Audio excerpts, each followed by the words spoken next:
Hello guys, hello, sorry for being late.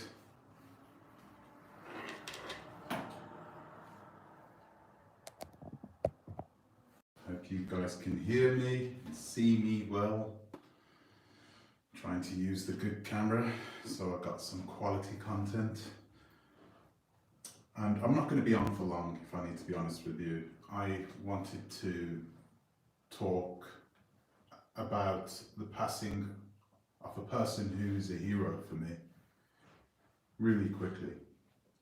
There is some element of today's video which is much about the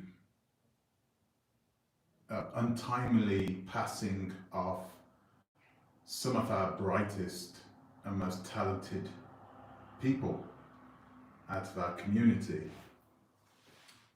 And you know, I don't like talking like this simply because I'm not a conspiracy theorist.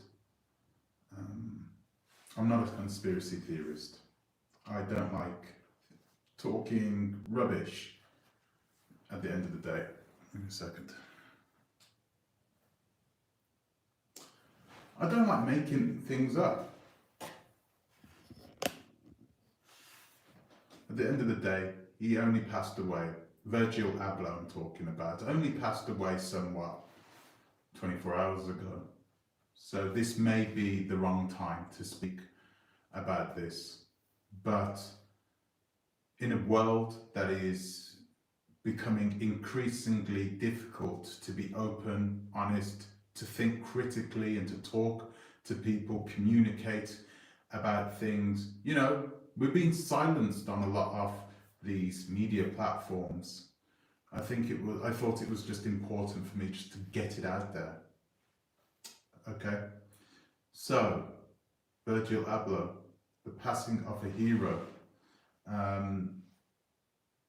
Many people would have accepted him in our community. I'm hoping a lot of African Americans would have accepted him, even though he was African American.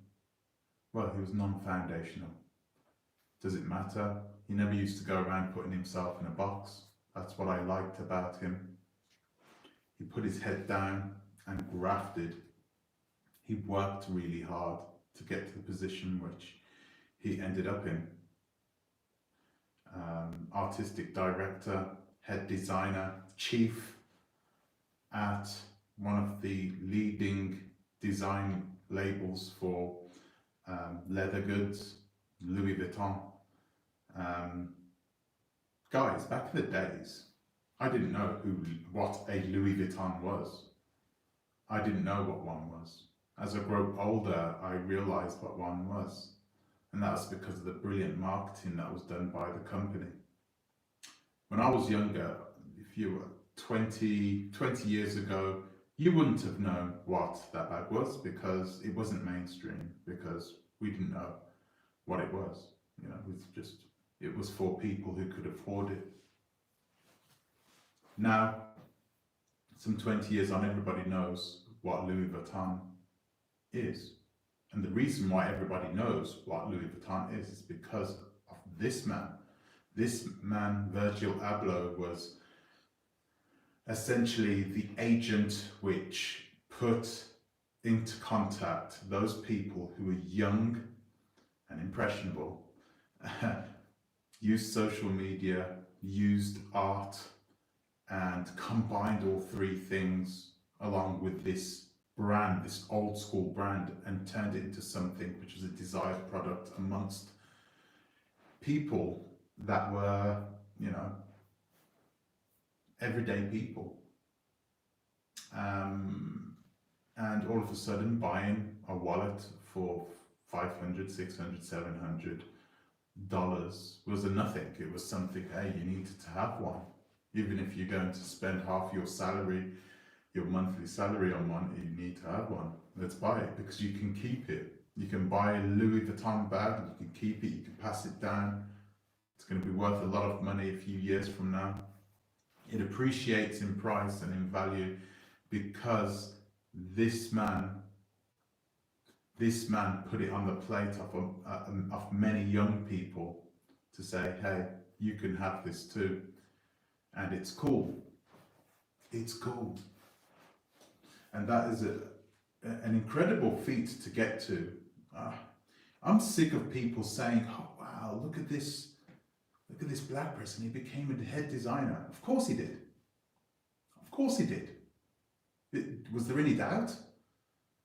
I hate it when people say this, you know, oh, they're so surprised. Wow, he made it there. Yeah, we know he made it there. What surprises me is his untimely passing. That really does surprise me. There has been countless people that have passed in our community in an untimely way. Now, in my thumbnail, you see a picture of Chadwick Boseman, who also passed untimely. I mean, these guys are younger than me. Both of them, Chadwick was my age. He was exactly my age. Virgil Abloh is 3 or 4 years younger than what I am. And they're gone from the same thing. Cancer. How old was Bob Marley when he passed away? He wasn't that old either. He was younger than everybody who I just mentioned. Cancer, once again. Does that not strike you as being, I don't know, coincidental? It's almost as if somebody's got a bullet, a cancer bullet, and they're able to, you know, target people with it. It's crazy. I don't like it. I'm sitting here thinking about, you know, who's next. Because it always seems to happen around this time of the year, later on in the year. I had one of my subscribers comment on a post that I made in my community page, and they said, was it a, what did they say? Sacrifice. It was just the word sacrifice. I was like, I don't know. Way back, I would have just said, of course not. What are you? Where's your tinfoil hat? But now more and more, it's becoming more and more obvious that people who we see as being genuinely good people, they are leaving this planet way too early.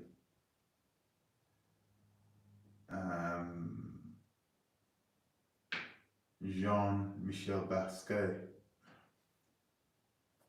Basquiat, as it was another guy, left us way too early. And now we're left on this planet with people who are just, you know, I mean, don't get me wrong, we have a deep pool of talent in our community, which is good. I'm just annoyed that we're in a position where we're constantly having to battle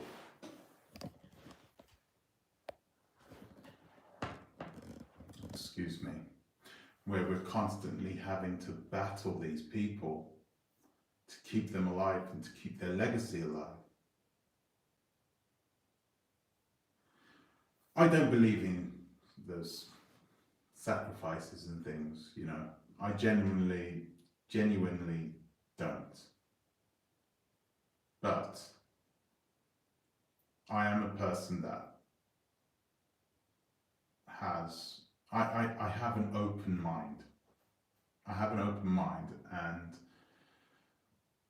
I ask myself these questions all the time, and I'm a very critical thinker, and I'm thinking to myself, how and why? I mean, why now? Why now? Yeah, he was battling for years.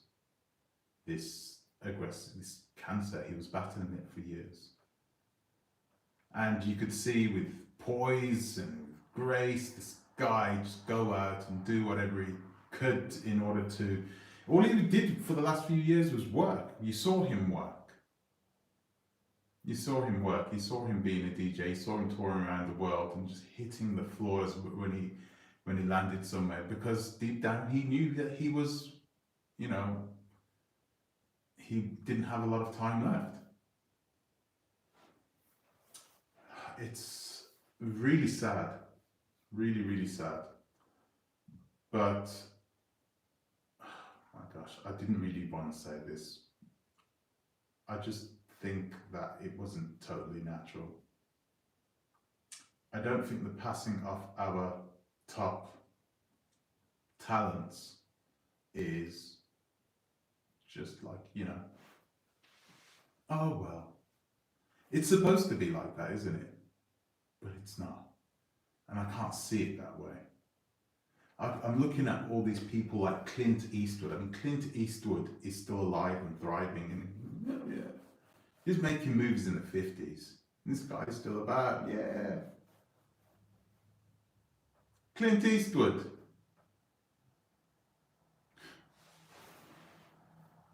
We have some really great, talented people who aren't even living to half this man's life.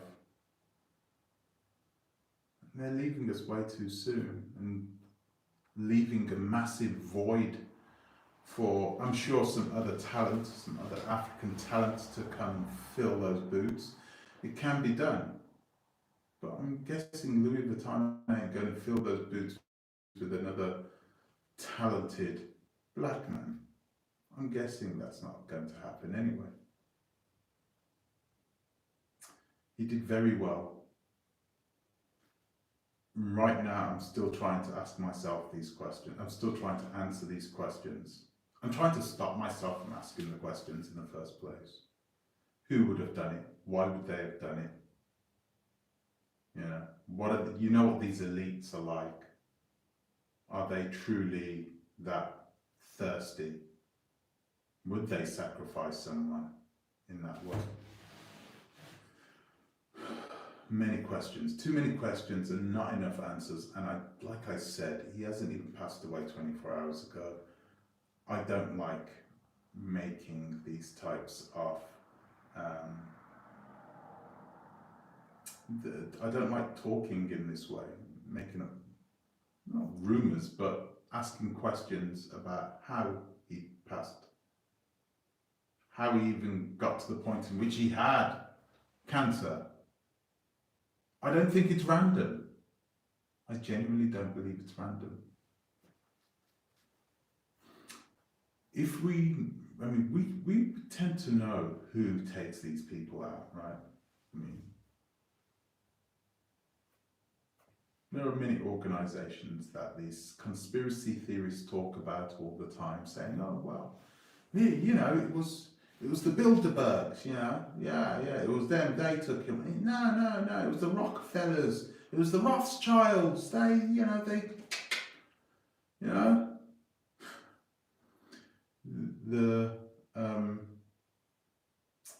usual suspects.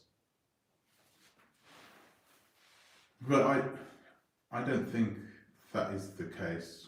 I think there's something insidious going on, and I think we need to really keep an eye on our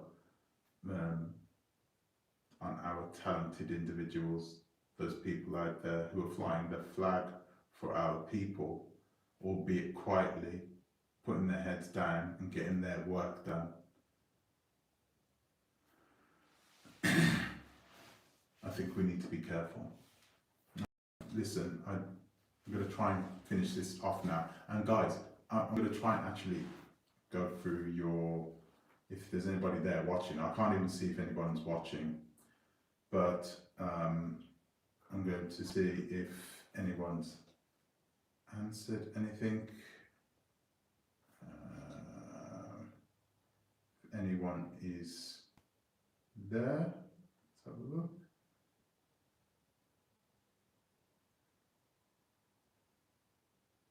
Yeah. So I'm going to go through some of your comments now. Virgil was diagnosed with cancer in 2019. Yes. All this comes at a cost. What do you think that Do you think that success comes at a cost? Success at this level? There's plenty of successful people. What are they doing that people like Virgil and Chadwick and Bob Marley and we could, Michael Jackson, we could just keep, we could keep spewing off these words, these names. What's he doing? Bob was 33 years old. Wow. Oh my God, he was 33. That is crazy. Hello guys, hello. Hello movement, hello one lucky lady. BB, hello. Deborah Ricketts, hello.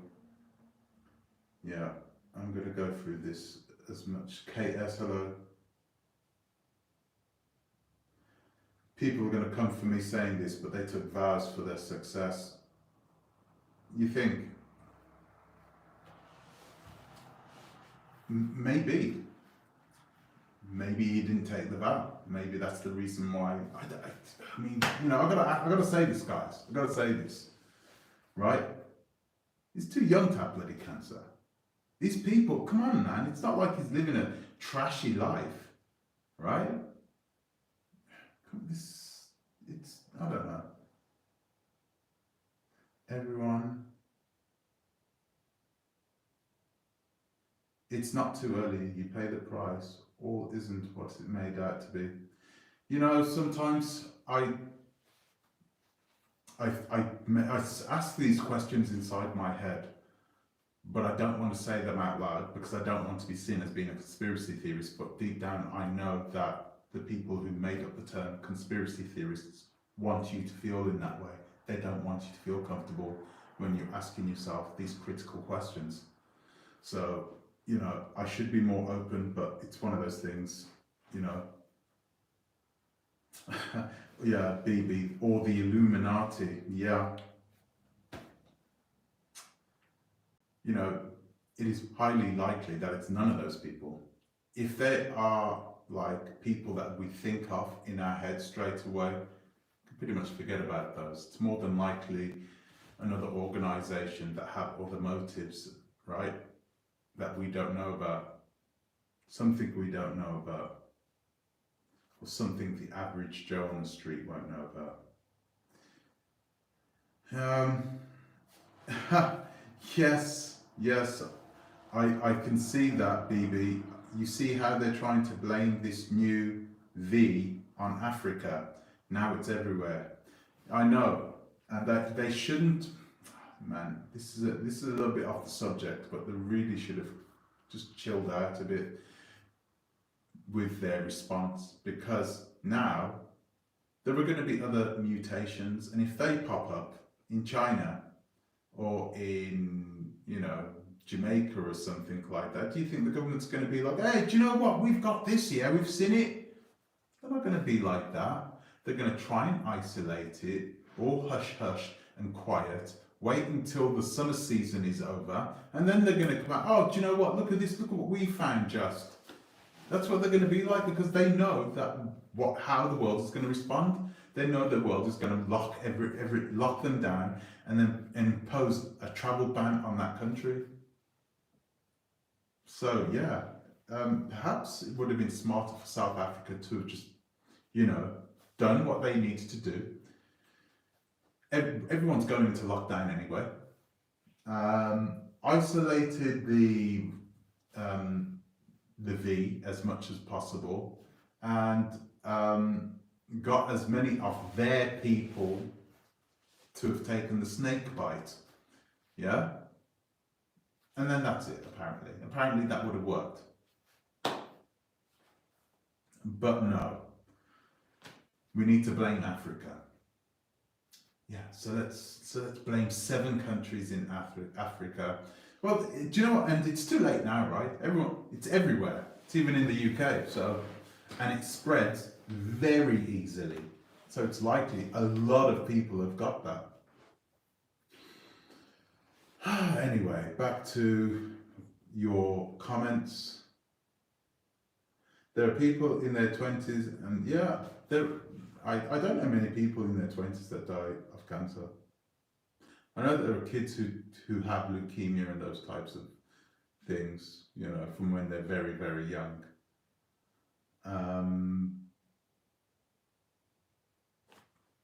Is there an age for it? Do people live to the age of 40 and then get cancer? I don't know. KS, I proudly wear my tinfoil hat. Yeah, exactly, you know. A few years ago, everybody was crazy. Everybody would think that we were crazy, thinking that the government was trying to control our minds. But now everyone's like, oh, bloody hell, well, that is the case. Things that make some, notice that a lot of things that were yeah, exactly. Yeah, my mother I used to think my mother was crazy at times. She used to say really weird things like, Christmas, we're not celebrating Christmas, it's a pagan holiday. And I used to be like, Mom, come on, don't be so silly, come on, it's just Christmas time, you know, it's time for everybody to be happy and you open presents around the tree, you know, and you drink alcohol and you eat lots of food and you dance around this tree with a star on top of it. Yeah, it's nothing. Everybody does it. Let's just do it, mother. You know? And now that I realise, when I've gotten older, I realise she was always right. It's the most pagan holiday that you could... I mean, come on, man. Dressing up a tree. Kissing people underneath, you know, holly. Yeah, what's that got to do with Jesus Christ? What's it got to do with Jesus Christ? Got nothing to do with it. Jesus sits down at this time of the year, looking at everyone below, saying, guys, nuts. My God. Nowhere in the Bible, nowhere in the Christian Bible does it say that you need to celebrate Jesus Christ's birth. Nowhere. It's completely made up. And nowhere in the Bible does it say that he was born at this time of the year either. Total garbage. It's just the time we give it. These are not conspiracy theories, there are facts. And let's have a look. Dr. Sebi, yeah. But Dr. Sebi was an old guy, right? I mean, he'd lived a long, fruitful life. He'd done a lot. I'm not sure about him because the reality is this. You know, if you're going to take out Dr. Sebi, you're going to take him out when he's younger, right? Before he reaches his prime. You know, he was making these claims a long time ago. So why wait until he's old and frail and then take him out? I don't know. Well, that was a ruse to sanction those countries because of something else. I need to get back to Kenya by... Wow. I don't know, BB. I don't know. I hope they don't close down the borders. Or I hope this new variant doesn't explode. Because if it does, you're going to have you could have some problems getting back. Give me a second. I'm going to go into here.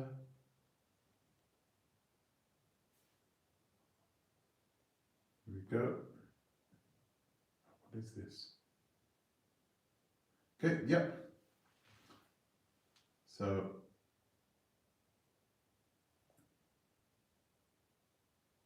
Dr. Sebi cured what cancers? I don't know. I don't know what Dr. Sebi cured. And I don't think, I mean, my personal opinion is I don't think he was taken out. I think he died naturally, but yeah. It is literally a pagan tradition, KS.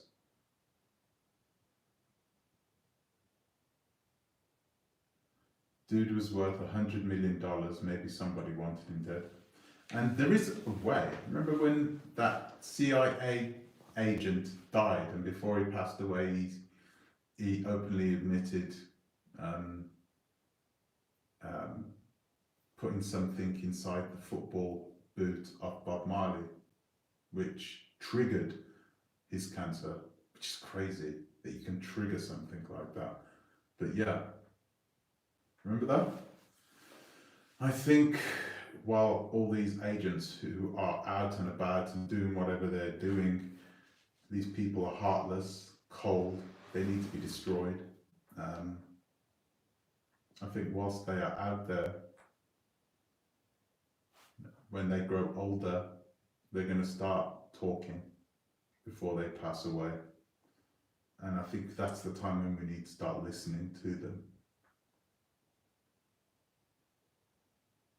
Let's have a look. Your mum is Jamaican, lady. We always right, yeah. Yep, they are always right. Jamaican ladies are always right. So annoying. So annoying. So guys, listen, I'm going to try and wrap this up. So all I can say is this: there isn't much we can do about it. All we can do is be aware that something fishy is happening. Something fishy is happening, and you know, in the likeliness that your child or even yourself, you become not just famous but very successful in life. Be aware that there are people watching you, and there are people who don't like the fact that you are of African origin and that you are successful. You know, there's one thing before we go, I'm going to tell you about something, because I used to drive around Amsterdam in this really flashy car. Worst thing to do, by the way, guys, if you get a flashy car, don't go and live in Amsterdam. The worst thing to do. You're just going to get pulled over every second. Anyway, so I was driving around Amsterdam in this really fancy car, and I park it up outside my apartment, and you know, most of the people who were living in my neighborhood were white people, and they used to give me the nasty looks. I mean, I used to like it because I knew they were really pissed off, but they didn't like the fact that I was driving a fancy car, that I had a nicer house and a nicer car than them. They hated it. When I went over to my car, it was a BMW 650i, a black one, red leathers, it was a convertible as well. Beautiful, beautiful car. Not my favorite car that I bought, but you know, it was nice to look at. I noticed that people would open their doors on it. They were doing that. Well, they hate it. White people hate seeing black people be successful on their own merit. They hate that. That's because they believe, especially if they live in a society where it's geared up for them to be successful. And they know that the society is geared up for you to fail. So they don't like seeing you succeed. They hate that. They hate that, you know, that this Virgil Abloh was in the position that he's in. There were a lot of people that didn't like that. You know, and you'll get targeted for that reason. You will get targeted for that reason, because for them, you know, you're messing with their mind. It's not good for them. It's not healthy for them, because all of a sudden it's like, what have I done wrong?